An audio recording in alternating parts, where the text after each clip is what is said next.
All right, we will get started here shortly as folks are trickling in. But thanks so much for joining. This is a webinar just on focusing on why is supplier management so hard for food safety, quality assurance, and how to make it easy. So we'll dive in the agenda for today, but I guess before we start, we always start asking, what is the one food that you would eat if you were stranded on a desert island? So for me, I'd have to think about that. On previous talks, we've had folks, and you can comment these, by the way. Some people have said pizza. Joyce and Dustin both said pizza. On our last one, Larry said a pineapple because you get some nutrition, you actually get some hydration from it. I think personally for me, I would say I'd go with peanut butter if I was trapped on a desert island. I think that's just a lot of protein, tasty, and personally, I never get sick of it. So as you're trickling in, if you want to comment what food you would go with. Oh, Larry said coconut, not pineapple. So great point, Larry. But if you want to comment what food you'd have on a desert island, feel free. As we're doing that, I will share my screen here and we can just walk through the agenda for today. Main focus is just to empower anyone that's handling supplier management to feel equipped and to manage suppliers better than they currently do. So let me know, I'll share my screen here. And here's our agenda for today, just making sure that shows up. So today we will walk through just introduction of myself and doing some trivia as well for a $100 Starbucks gift card. So you will not want to miss that. We will walk through some of the major pain points for supplier management. This will be very interactive, so would love to hear what are the pain points that you all deal with. We'll do some more trivia with some more prizes, and then we'll really walk through some discussion of best practices, a demo of Allera's platform around supplier management, and then leave some time for questions at the end. So please feel free to jump in and jump in at any time. So introductions, we will start with introducing me. So this is myself. I'm Patty McNamara. I'm the founder at Allera, and I'm really passionate about food safety. This is me in the hospital bed after almost dying after an allergic reaction to tree nuts. That's what got me into the food safety space. We've worked with hundreds of companies, helping companies implement software to go digital with QA production, unlock data, streamline supplier management. But for me, so I get to see lots of quality people, what people do well, what people do poorly or could improve upon. But for me, I'm also very motivated by service and innovation. So I worked in AmeriCorps for a year. I volunteered in El Salvador for 3 months, but I've also worked with tech companies and startups as well on that side. So that's a little bit on me. I would love to hear who's with us today. If you'd like to jump in and share a little bit about you. Would love to hear kind of where people are coming in from. If you just want to say like, hey, I'm Patty calling in from Chattanooga, that would be great. And we will wait as those roll in. And some more folks trickle in. But would love to hear, I think this is a good opportunity for just food safety folks to connect. Maybe you have some of the same problems and can collaborate and solve problems for each other. And so we will start then, as more folks are trickling in, with our first trivia question, which is for a $100 Starbucks gift card. And these ones will dole out later, depending on who answers quickest. But the first question is around food, of course, and it's which fruit contains the most vitamin C? So go ahead, first one to answer correctly. We will follow up and make sure you get a Starbucks gift card. So I feel like there needs to be a big drum roll as some answers are rolling in. There's about a 20-second delay on my end. Roselle coming in from Indiana. Larry's coming in from Yorkville. Jesse's coming in. Kiwi, Pepper. Jesse's from Dallas. Great. So the answer is red bell peppers.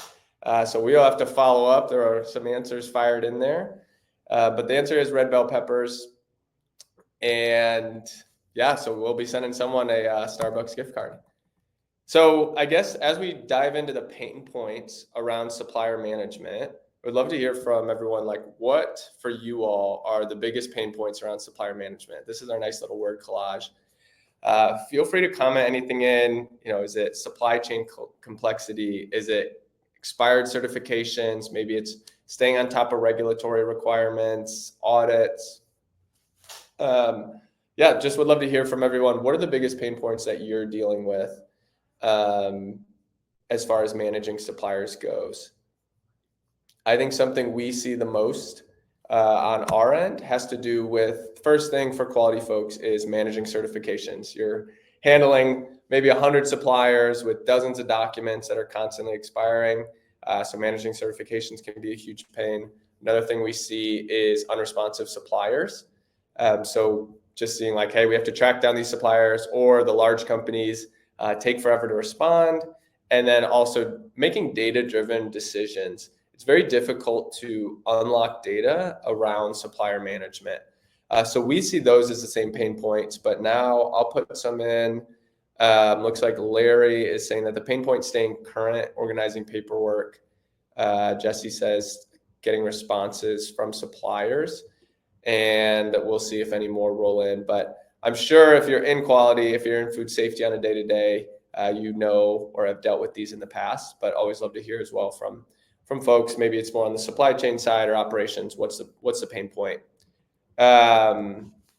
So we will go in then and just walk through some best practices that I've seen in the industry around how to manage suppliers. So I see the 3 best practices that companies do are really focus on relationship-focused supplier management.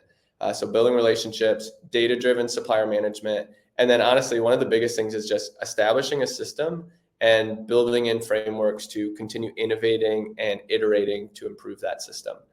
So we'll dive in, and the focus for these is, it's not to overhaul your entire system overnight, but really the main focus is like equipping you to ask better questions, learn from what some other companies are doing, and see if you can improve it all. So the first one is relationship-focused supplier management. I know you probably have dozens or hundreds of suppliers, but something I see that works really well is visiting as many facilities as possible in person. I met with a VP at a multinational company. They've got dozens of facilities, hundreds, maybe thousands of suppliers. And he says he spends 180 days visiting suppliers on the road because the relationships are so important to keep, and your food is only as safe as your suppliers. So I know that might not be feasible, but actually meeting people in person, visiting suppliers, and building relationships makes it a lot easier to just manage suppliers well. So I guess the first question that you can be thinking about is, how are you maintaining relationships? Are you visiting suppliers? Are you auditing them? But also not just reaching out when you need something, but maintaining relationships. And then are you fostering new relationships? There's comes a time where you need to find a new supplier, but it's really important to put yourself in a position to just foster new relationships, meet new companies. Maybe it's you need a new walnut supplier, just to have those relationships in place and make sure that you're finding new ways to meet new companies. And then the last one is catch them being good. A lot of times we reach out to our suppliers when it's a week or two before an audit, and we need documentation. But my mother was a teacher for 30 years, and she used to say you have to catch students being good. So how can you have one proactive communication per week where you're saying like, hey, we got your shipment. These look great. Thanks for what you do. And I know that takes one email, doesn't take much time, but then by the end of the year, you have 50 proactive communications. Maybe you're touching every supplier at least once. It just makes it a little easier to have an ask, or when you have a problem like, hey, we need this document now, they'll make a push for you. So that's something we've seen is the best companies we work with, they're really relationship focused on supplier management. The second thing we see companies excel at is being data-driven with supplier management. So the first question around data is, what KPIs are you tracking for suppliers? How are you collecting that data? We see companies, this is a document with kind of the key supplier management KPIs that we see for this year. So on-time delivery rate, non-conformance rate, corrective action rate, supplier quality performance, supplier lead time. Like these are the KPIs you can be tracking for suppliers. and just understanding how are you going to collect that data, and then how are you going to manage it. And of course, this leads to supplier quality reports. So are you reporting internally on saying, hey, this is how our suppliers rank, but also are you reporting externally? Do your suppliers know when they're in your good graces or when they're running late to deliver food? So just actually letting them know where they're at with you can be a big deal and you can do that using data, where if you say, hey, you're in the 5th percentile of companies for on-time deliveries, then they know, okay, we actually need to improve. And then the last thing is, are there rewards for good suppliers? This could be as small as sending them some of your products, or maybe a small gift card.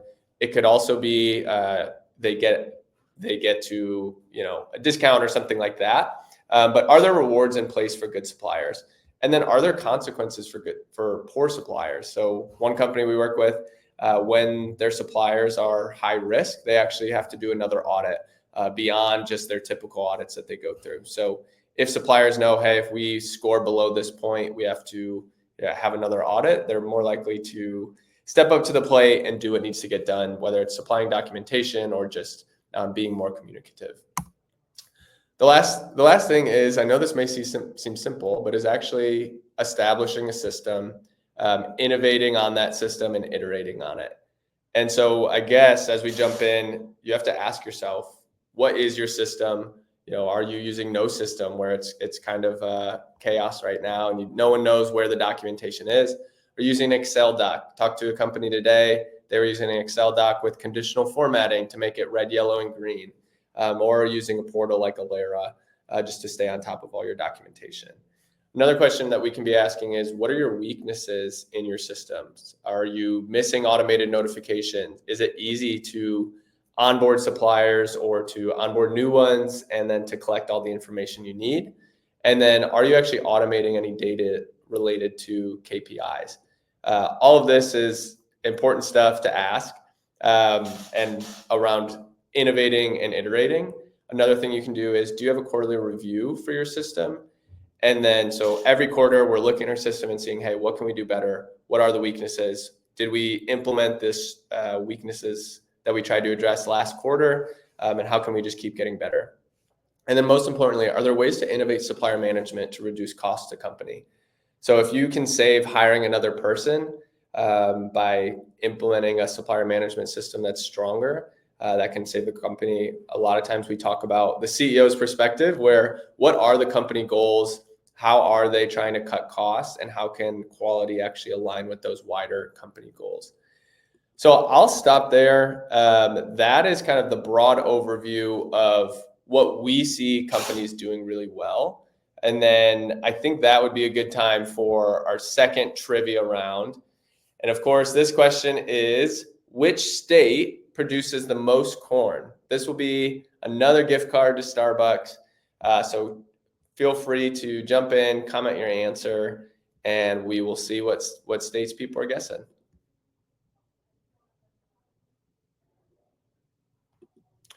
So I will wait as they roll in, as there's a little bit of a delay.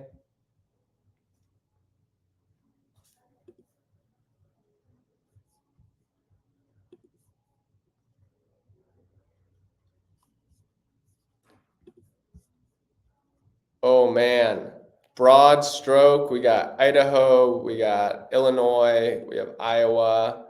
So it feels like there's another drum roll coming. And the winner for this one is Iowa, Caitlin Clark country. So Roselle, we will be sending you a Starbucks gift card.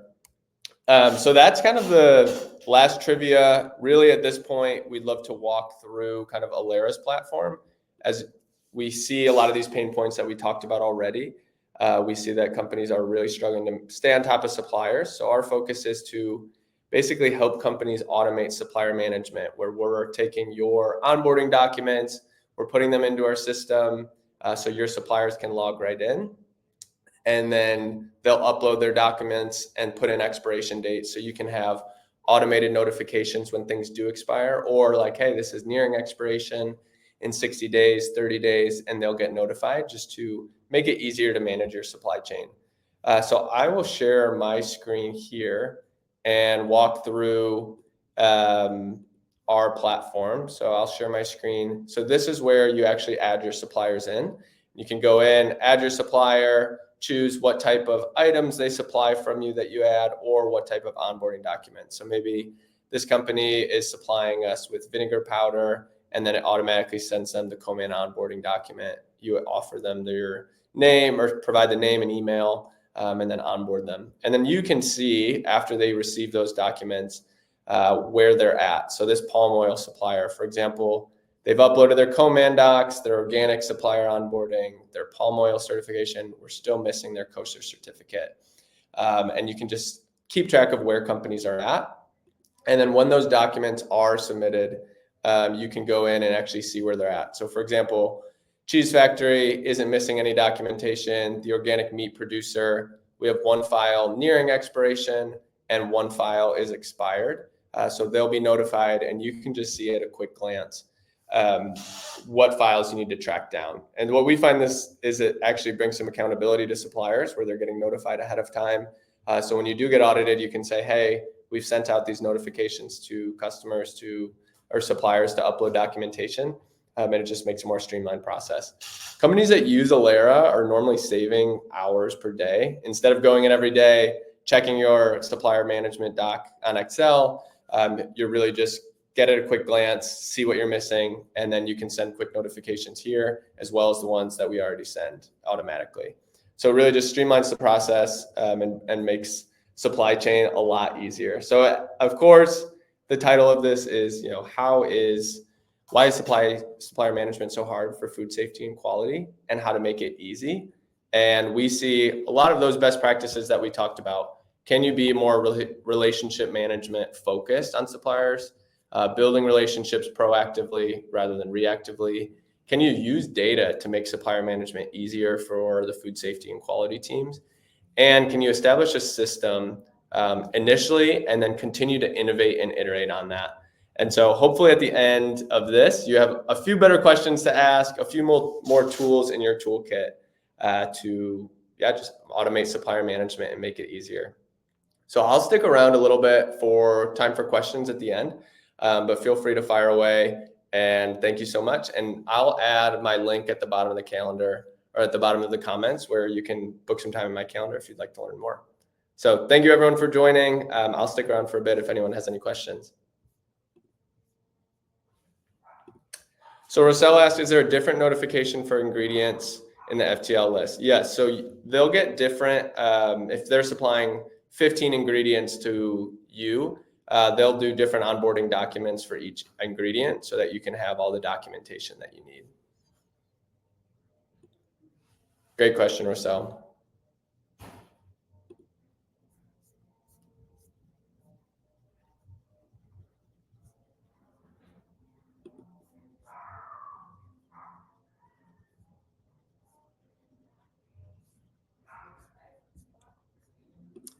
All right.